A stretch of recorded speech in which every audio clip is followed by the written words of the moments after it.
Good morning, students. Today in our class, after a long break, we are going to revise the syllabus of our academic evaluation. So, students, as we all know that in syllabus we have three chapters to revise. The first one is the living world, second one is biological classification, and the third one is kingdom planting. So, here first we are revising today about the living world, our first chapter, and that we have done in our live classes also. So this is the summarize of our live class. That first of all, student, our chapter we have discussed that what are the characteristic of living thing. How can we say the organism is alive? When the organism pursue all these characteristics, we can say them as a living one. When it first criteria is, first characteristic feature is respond towards the stimuli. Only living organism give respond towards the stimuli, external or internal stimuli. The non-living will never do it by itself. Okay, so we are also saying it as consciousness of it's of the organism is also a characteristic of living thing, which mean to be it respond to the stimuli. Second thing is nutrition. The living organism take food and utilizes energy from it, and it respire, it breathe, it take in oxygen and exhale out carbon dioxide. This is also one of the characteristic. Thirdly, reproduction. It reproduce its own kind so that it is able to show carry on its generation, its species in next to next generation. It always shows growth and development. This is also one of the characteristic feature of living thing.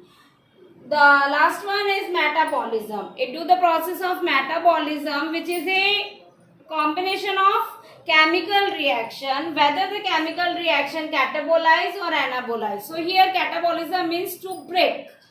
Students, in our body, the breaking of food into simpler substance takes place. It occurs catabolism, and in anabolism, it all the things combine together to gives us energy. So here also this when this both the process work simultaneously, it is called to be metabolism. So this is one of the criteria of living organism. Now as we all observe here that so many differentiation are seen. So many differentiation or diversity is seen in the living world, that is called to be biodiversity. So how can we identify the organism? For this there is a need of classifying them. That is called as classification. Secondly, there is the need to identify them. It is called as identification. Third thing is that for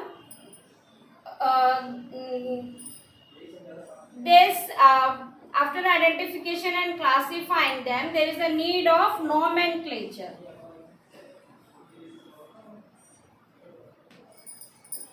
To name them, that is called as binomial nomenclature. So students, here classification first. It is a process by which anything is grouped into convenient categories, that is based on very easy observable characters. So that we can recognize them as a plant or animal or their category. So in biodiversity, there is a need to classify them. Second thing is identification.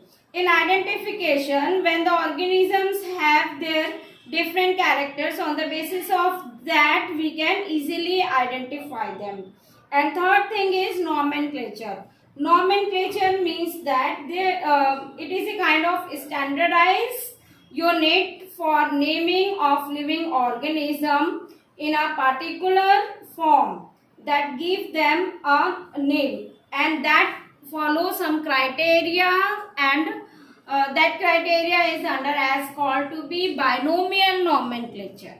Binomial, students, it is a system of providing the two names to the organism. It was firstly developed by Carl Linnaeus for naming into two form. So students, in binomial nomenclature, two names are given. One name is called as generic name, which is also called to be genus, and another name is called to be specific name. It is called as species. Generic name and specific name.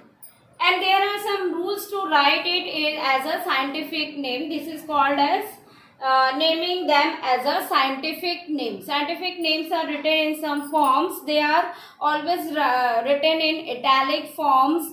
The generic name first letter should be capital, whereas the species name the letter should be small, and it should be italic form is little bit tilted and then underlined. So this is the way of writing the name. This which is called as binomial nomenclature, following the two names over there. Next is taxonomy. Yes, student, what is taxonomy? It is, we are saying, it was also given by Carl Linnaeus that all living organisms should be classified into different categories. That different categories is called as, or that different unit is called as taxa. So taxonomy is the branch of science which deals with the classification of all living organisms on the basis of its external and internal structure, along with their structure of cell, along with the development and processes and ecological information of that organism in modern studies. So we can say that it is a manner of classification, whereas taxa is the plural word and taxon is the singular one, in which it is called as a unit of classification. It is a unit. Okay, it is also called to be category. It is a very basic unit of classification.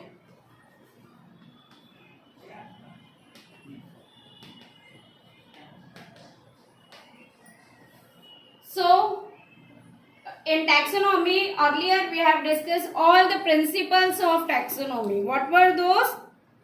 That was, we have discussed about the characterization, we have discussed about the identification, we have discussed about the classification, and lastly we have discussed about the nomenclature. So this is all about our today's revision of chapter first related to taxonomy, taxon, and all those definitions.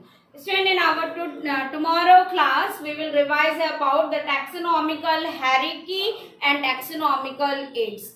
So please go through it, revise it properly, and revise the question based on it. Thank you and have a nice day.